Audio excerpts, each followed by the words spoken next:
एक दिन जंगल में एक बंदर और सांप का आमना सामना हुआ।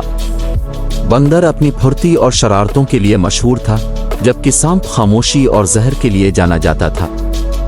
बंदर एक दरख्त की शाख पर बैठा था। जब उसने नीचे सांप को रेंगते हुए देखा, बंदर ने मजाक करने का सोचा और सांप से कहा, तुम इतने आहिस्ता क्यों हो?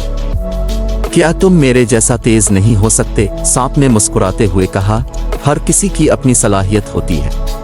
मैं तुम्हारी तरह तेज नहीं, लेकिन मेरी खामोशी में ताकत है। बंदर ने हंसकर कहा, ताकत? तुम तो बस रेंगते हो, मैं तो दरख्तों पर छलांगे लगा सकता हूँ। ये कहकर बंदर ने सांप को चिढ़ाने के लिए एक शाख से दूसरी शाख पर छलांग लगाई।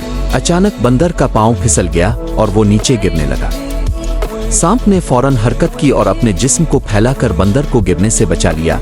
बंदर हैरान रह गया और सांप से कहा, तुमने मेरी जान बचाई, मैंने तुम्हें गलत समझा था। सांप ने कहा, हर मखलूक की अपनी अहमियत है।